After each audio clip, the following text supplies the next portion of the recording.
Olá, tudo bom?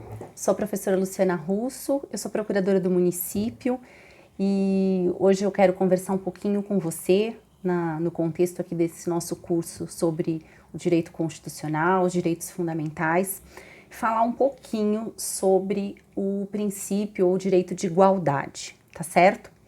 Muito bem, a nossa Constituição, quando ela trata da igualdade, ela trata de duas, facetas, vamos dizer assim, da igualdade. Como assim? Uma coisa é a igualdade perante a lei. Isso já foi uma enorme conquista quando a gente pensa assim na história do mundo, né? Por que isso foi uma enorme conquista? Porque lá no passado, você já deve ter visto isso em filme, né? Quando as pessoas nasciam, elas não eram iguais. Então, tinham os nobres, tinham os plebeus, né? Então, se você nascia nobre, você era nobre. Se você não nascia nobre, não adiantava nada, né? Você não ia ser nobre. Então, as pessoas, elas eram distinguidas pelo seu nascimento. Então, com o nascimento, ela já tinha determinados privilégios que outras pessoas não tinham. Pois bem, foi justamente na época da Revolução Francesa, você já deve ter ouvido falar disso, né? A gente estudou isso na escola. Foi na Revolução Francesa que a gente rompeu com essa ideia. Tanto que na chamada Declaração dos Direitos do Homem e do Cidadão, dizia assim que todos nascem livres e iguais.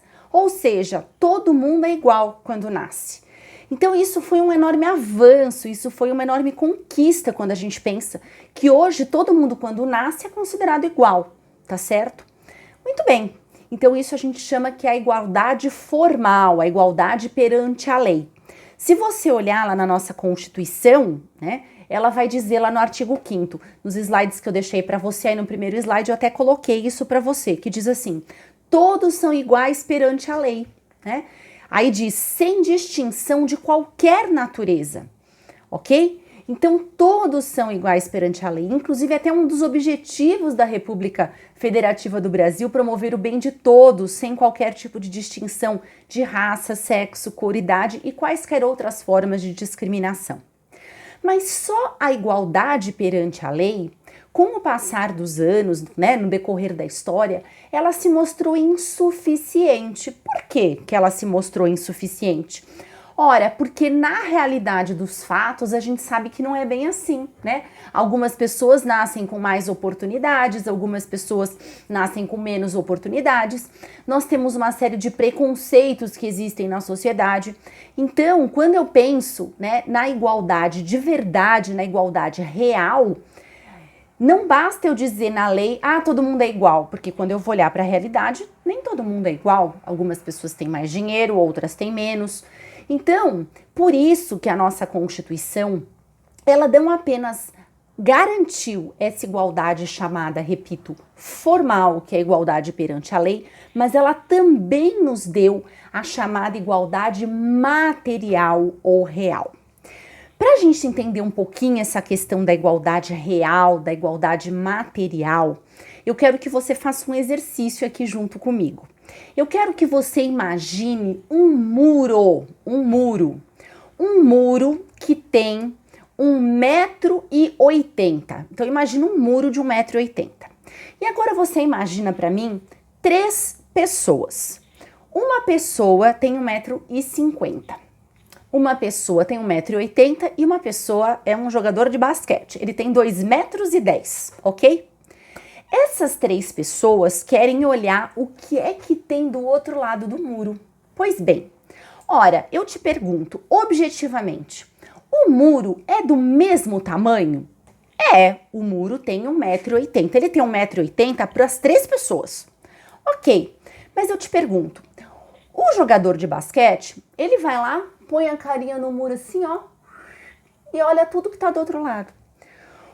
O outro que também não é baixo, né? Outra pessoa que tem 1,80 m, se ela der ela tá aqui, né? Ela tá na altura do muro. Se ela der uns pulinhos, ela até consegue dar uma enxergada. Agora, a pessoa de 1,50 m, ela pode pular o que ela quiser, ela não vai ter ideia do que tá do outro lado do muro. Então, veja, formalmente o muro é igual para todo mundo, mas na prática ele não é igual. Porque para a pessoa de 1,50 m, esse muro inviabiliza o direito dela de saber o que tem do outro lado. enquanto que o fulano de 2,10 metros está lá pleno, olhando tudo que está acontecendo, não é? Então aí é que a gente tem que entrar com medidas para quê? Para possibilitar que essa pessoa que não está conseguindo ter o que a outra tem, para que ela possa ter. Então aqui a gente usa o que nós chamamos as discriminações positivas. Ou seja, eu tenho que dar uma condição para essa pessoa, para que ela também possa ter os mesmos direitos. Então eu vou ter que dar um banquinho para ela. Então vamos pensar, de 1,50 para 1 metro para 2,10, eu preciso dar um banquinho de 60 centímetros. A de 1,80 também não está tão confortável, para ela eu também vou ter que dar um banquinho, mas um banquinho menor. Então com isso eu vou conseguir assegurar a igualdade verdadeira, a igualdade real, né? A justiça, a isonomia. Pois bem, tem uma outra coisa muito importante da gente falar quando a gente pensa em igualdade, que é o seguinte: quando a gente diz que todo mundo é igual, isso não quer dizer que todo mundo tenha que ser idêntico, tá certo?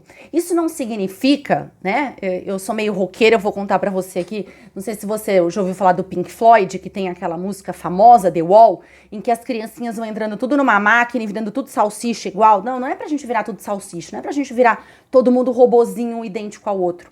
Não, a diversidade, as diferenças entre as pessoas são extremamente positivas. Elas são maravilhosas, são elas que fazem com que uma cultura seja rica, seja diversificada.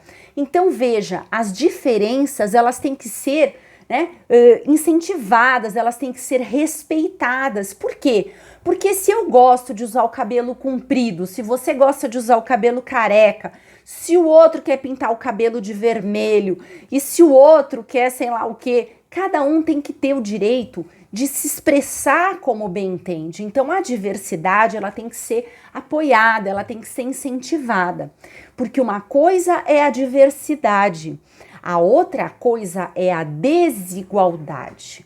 Então veja, o que a gente quer defender aqui é a igualdade, é que todos sejam iguais, que todos tenham as mesmas oportunidades, mas sempre respeitando a diversidade, né? Essas diferenças, essas peculiaridades que cada um de nós tem, porque cada um de nós tem o direito de ser feliz plenamente e ninguém tem o direito de interferir nas nossas escolhas. O que eu escolho para mim é o que eu escolho para mim, né? Eu não tenho nada a ver, como a gente brinca, eu não tenho que me intrometer na conversa do vizinho, não é isso?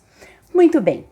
Voltando aqui para o nosso primeiro slide, tá? Então, ele, né, traz aqui alguns dispositivos, alguns artiguinhos ali. Na verdade, é o artigo 5º da nossa Constituição, alguns incisos que falam um pouquinho sobre a igualdade.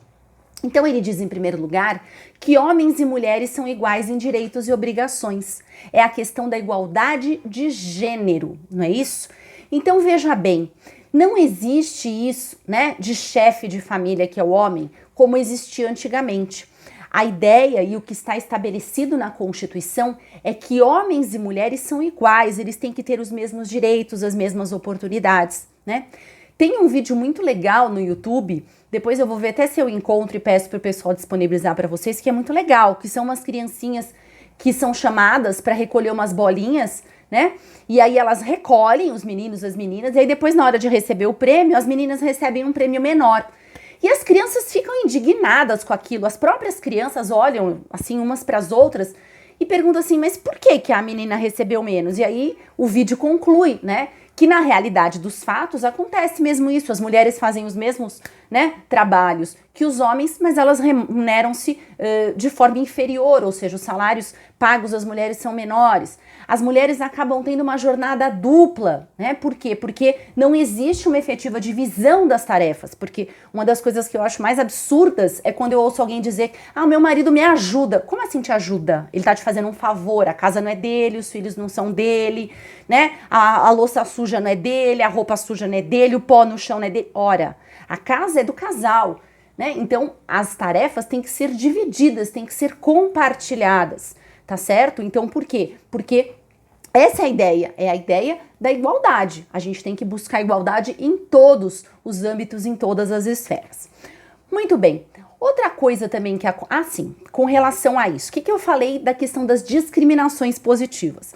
Eu adoraria, né, que de fato, na realidade, houvesse essa igualdade entre os homens e as mulheres, mas essa igualdade não existe na realidade dos fatos.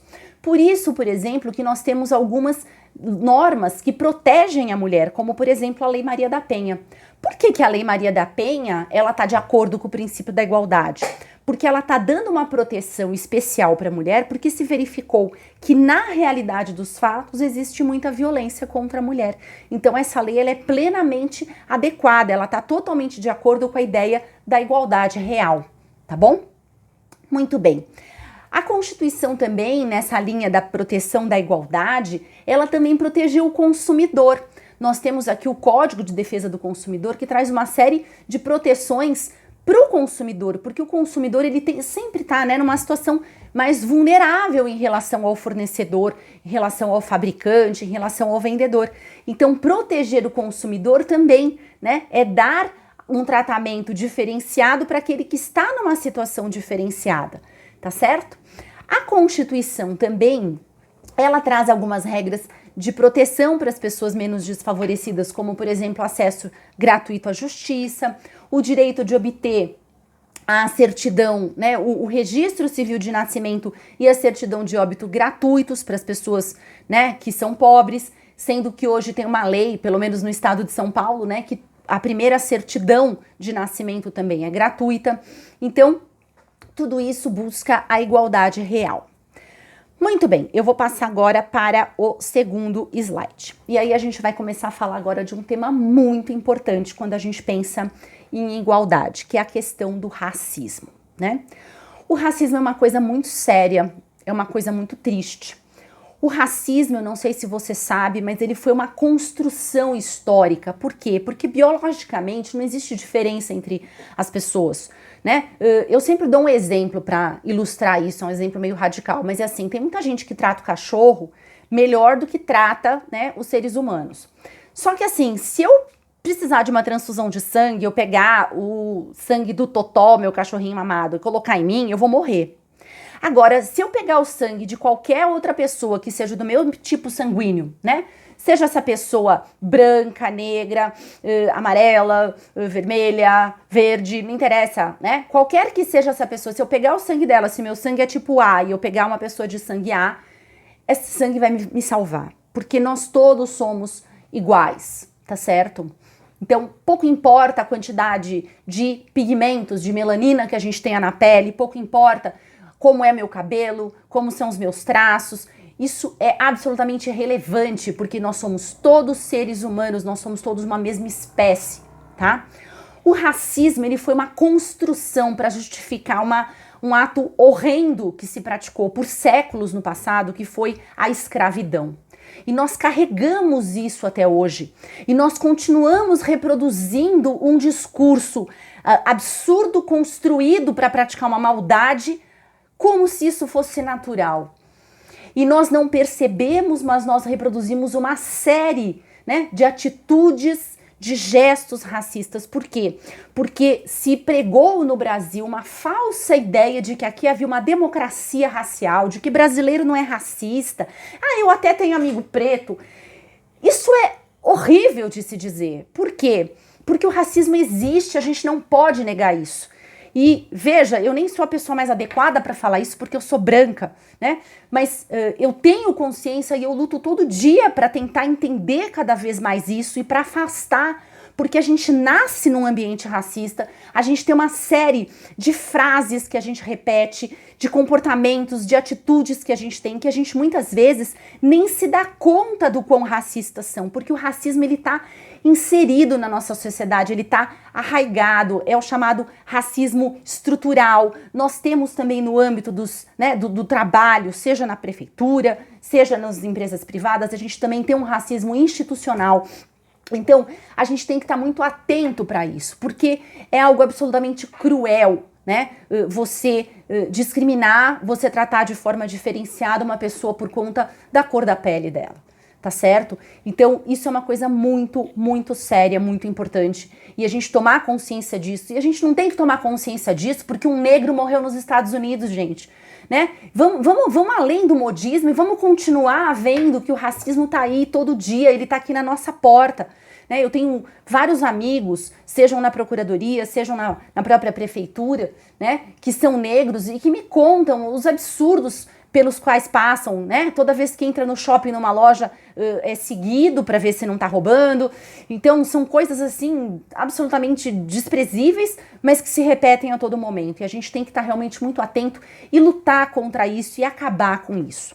No âmbito do município, não sei se você sabe, mas acredito que sim, nós temos uma lei, né, que estabeleceu as cotas no município. Eu coloquei aí no segundo slide o número dessa lei. E a gente tem também o decreto que regulamenta isso. A ideia das cotas busca justamente uma política afirmativa, uma política de compensação. Por quê? Porque quanto mais eu reproduzo, né, os mesmos esquemas, quanto mais eu reproduzo essa mesma estrutura desigual na sociedade, mais as coisas vão ficando impossíveis de serem alteradas. A ideia das cotas é a ideia de você começar a estabelecer um mínimo de pessoas negras com acesso, né, aos cargos públicos e aos altos cargos públicos também, para que elas passem realmente a ser uma referência, para que elas passem a ocupar o espaço que é delas, tá certo? Então, a política de cotas é uma política muito importante, né? Assim como tantas outras políticas afirmativas, tá certo? Então, realmente é algo muito importante essa questão do racismo. A nossa Constituição estabelece que o racismo é um crime inafiançável e imprescritível, tá bom? Então, é algo realmente, nós temos também a previsão, né, no Código Penal da injúria racial, e tá até agora em discussão, não sei como é que vai ficar isso aí, o Supremo vai entender se esse crime também é imprescritível ou não, mas a questão do racismo, como eu disse, é uma questão muito importante, tá? E é uma coisa legal também isso, né, da gente pensar que o quanto a gente externamente é tão irrelevante, né? E tem também um outro vídeo no YouTube, eu vou ver também se eu acho ele e peço para ir disponibilizarem para vocês, muito interessante, que são das pessoas que fazem a pesquisa genética para descobrir os seus ascendentes, né? E isso está muito em moda, hoje em dia tem muita gente que faz isso. E é muito interessante, porque às vezes você acha, né, que você é uma pessoa que, eu sou descendente de, sei lá, francês, eu sou descendente de chinês. E quando você vai ver, na verdade, você é descendente de coisas que você nem fazia ideia. Porque, na verdade, é isso, né? Nós somos todos muito misturados. E, de novo, pouco importa, né, se a minha origem é X, Y ou Z.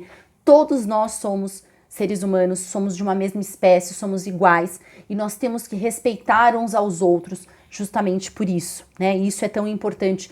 E principalmente no serviço público, a gente tem que estar muito atento como servidores para tratar todo mundo absolutamente da mesma maneira, da mesma forma, tá bom? Muito bem. Bom, vamos agora falar um pouquinho, né, sobre a questão, voltando um pouco para a questão do gênero, tá? Eu vou agora para o nosso terceiro slide aqui, falar um pouquinho sobre a questão da orientação sexual e da identidade de gênero, né, que é um tema bastante polêmico também. Eu vou tentar falar um pouquinho disso de uma forma bem simples também, porque aqui reforça-se novamente a ideia da importância da gente respeitar todas as pessoas como elas são, né? Eu não posso impor ao outro a minha forma de ser, aquilo que eu penso, aquilo que eu acredito, tá certo? Eu tenho que fazer o que eu acho que é o certo para mim, mas eu tenho que respeitar o que o outro quer fazer para ele. Então, em primeiro lugar, com relação à questão da orientação sexual. Orientação sexual é por quem a pessoa se sente atraída ou por quem ela não se sente atraída, né? Isso não é uma questão, né, de escolha, né? Não é uma questão porque fui criado de um jeito ou porque eu tive o exemplo X ou Y, tá certo? E um exemplo que eu dou para ilustrar isso, né, é você pensar, né, quando você alguma vez na sua vida já se apaixonou. Quando a gente se apaixona por alguém, eu te pergunto, você escolhe por quem se apaixonar, né? A gente sabe, se nunca aconteceu com você, mas a gente conhece, às vezes, um amigo, um conhecido, que a pessoa vai e se apaixona por aquela pessoa mais tipo, péssima na vida, né? Enquanto que aquela pessoa super legal, que fala, putz, meu, essa pessoa seria perfeita pra mim, só que você não se apaixona por ela. Você não tem, né, aquela coisa de querer ficar com ela. Você gosta dela como um irmão, como um amigo. Então a gente não escolhe por quem a gente se apaixona. E isso tem que ser respeitado. Então pouco importa se eu me apaixono por A, por B, por C ou por D, né? Isso diz respeito à minha escolha. E eu não tenho como impor ao outro, né, aquilo que ele sente, tá bom? E a outra questão importante também é a gente falar sobre a identidade de gênero, né, que é um outro tema também muito relevante quando a gente pensa na igualdade. E assim, voltando aqui para a questão da orientação sexual, um exemplo que eu acho legal de colocar aqui é o seguinte. Tem muita gente hoje que ama comida japonesa, né? Comida japonesa virou meio uma febre em São Paulo, tá legal. Mas tem gente que detesta e que acha horrível comida japonesa. Porque muita gente diz assim, voltando, né? Tudo bem, eu não tenho nada contra quem é gay, mas eu sou obrigada agora a ficar vendo dois gays se beijar? Que absurdo. Então, vamos lá. Pensa no restaurante. Então, tem lá o restaurante no shopping de comida japonesa, com aquela vitrine, com aquele peixe cru. E aí tem uma pessoa comendo aquele peixe cru. E tem uma outra que passa e que fala, que nojo comer peixe cru. Aí eu te pergunto, essa pessoa que tem nojo de comer peixe cru, ela pode proibir a existência de um restaurante japonês, por acaso? Não, né? Por quê? Porque se ela não gosta de peixe cru, o que ela faz? Não come peixe cru. Simples assim. Ora, porque eu tenho uma orientação X, não significa que eu tenho problema, que eu tenho a ver com a orientação do outro, que o outro quer fazer problema dele. Então, cada um tem que ter o direito de fazer o que quer. Mas eu sou obrigada a ver? É obrigada a ver. É obrigada a ver. Eu vejo tanta coisa. Eu vejo pobreza, eu vejo gente dormindo na rua. Para mim, isso é muito pior. Para mim, isso é muito mais triste. Para mim, isso é muito mais revoltante. Né? Eu vejo o esgoto a céu aberto, eu vejo injustiça, eu vejo tanta coisa, eu sou obrigada a ver. Então veja, a gente tem que respeitar o outro, a gente tem que se indignar com o que é errado, né? A gente tem que se indignar com a injustiça, a gente tem que se indignar com a miséria, a gente tem que se indignar com as coisas que de verdade não deveriam existir. E não com a orientação sexual da outra pessoa, né? O que a pessoa quer ou quer deixar de fazer é problema dela, eu não tenho nada a ver com isso. Eu tenho que respeitar o outro da forma como o outro é. Agora, com relação à identidade de gênero. Aqui eu gosto de chamar, né, de colocar como exemplo aquele filme, não sei se você já assistiu, se você não assistiu, procura aí, chama Se Eu Fosse Você. Que é o Tony Ramos e a Miriam, como é o nome? Miriam, me esqueci o nome da atriz. Bom, o fato é o seguinte, acontece lá uma coisa mágica, a mulher acorda no corpo do homem, o homem acorda no corpo da mulher. Então veja só, o que acontece aqui? Tem pessoas que nascem num corpo de homem, mas elas se sentem mulher, que é exatamente o que aconteceu no filme, né? Ela acorda no corpo, ela é uma mulher, e ela acorda no corpo do Tony Ramos, né? Todo peludo ali. E aí ela se olha no espelho e ela tem um corpo de homem, mas ela é uma mulher, ela se sente mulher. Ok, isso é um filme, é uma brincadeira. Agora vamos trazer isso para a realidade. Você já parou para pensar o quanto sofrido que isso deve ser para um ser humano? Você se sentir de um jeito, você se identificar de uma forma e o seu corpo não corresponder a isso. Ora, as pessoas já sofrem porque elas estão 2 quilos a mais na balança, porque elas têm celulite e elas fazem tratamento e elas ficam em sofrimento porque elas não têm o corpo que esteticamente se vendeu para ela como perfeito. Agora imagina você se sentir de uma forma e estar num corpo absolutamente oposto daquilo que você sente. Ora, isso deve ser um imenso sofrimento. Então essas pessoas merecem todo o nosso respeito, todo o nosso carinho. Por quê? Porque essas pessoas, elas têm que ter todo o direito de assumir o corpo que elas entendem que é aquele que elas se sentem. Então, o respeito a todas as pessoas em todas a sua diversidade é muito importante para a gente ter uma sociedade de verdade que respeite a igualdade, tá? Eu coloquei também aqui no slide para você algumas informações, né, porque eu acho legal a gente também, né, buscar a informação. Um pouquinho sobre a questão do LGBTQIA+, né, que é um movimento político e social, eu anotei aí para você, que defende a diversidade e busca a representatividade e os direitos para a comunidade. O nome demonstra a sua luta por mais igualdade e respeito à diversidade, que foi o que eu falei lá no começo, né? E aí tem aqui os sinônimos de cada uma dessas letras, né? Então L são as lésbicas, o G é para os gays, o B para os bissexuais, o T para os transexuais, o queer, né? Explica um pouquinho o que é o queer, explica o que é o intersexo, o assexual e o mais para os outros grupos, tá? Eu não vou ficar lendo o slide aqui, porque eu acho que o objetivo aqui, né, é um bate-papo, não é eu ficar dando uma aula teórica, nada disso. Mas eu achei legal deixar esse material aí para você dar uma consultada, justamente para que a gente tenha essa informação. Então, trazendo e concluindo aqui, trazendo aqui para a nossa realidade de servidores. Nós, como servidores, né, devemos observar a nossa Constituição e nós devemos, ao máximo, buscar assegurar o princípio da igualdade, tratando todas as pessoas da mesma forma, desde aqueles funcionários das empresas terceirizadas que nos ajudam todo dia, até o prefeito. A gente tem que tratar todo mundo da mesma forma, com o mesmo respeito, não é mesmo? Quando nós atendemos ao público, pouco importa, né, se é uma pessoa maltrapilha, se é uma pessoa com outra orientação sexual, com outra identidade de gênero, se é uma pessoa queer, se é uma pessoa trans, se é uma pessoa travesti, se é uma pessoa rica, se é uma pessoa pobre, se é uma pessoa preta, se é uma pessoa parda, se é uma pessoa indígena, não interessa, nós temos que tratar todos exatamente da mesma forma. A igualdade é um princípio importante, quanto mais iguais são as sociedades, mais elas se desenvolvem, mais todos têm a condição de buscar a sua efetiva felicidade. Tá certo? Então, eu acho que essas eram as considerações que eu queria fazer com você sobre a igualdade, tá? Espero aí ter sido clara na exposição. Um super beijo e te vejo numa outra oportunidade.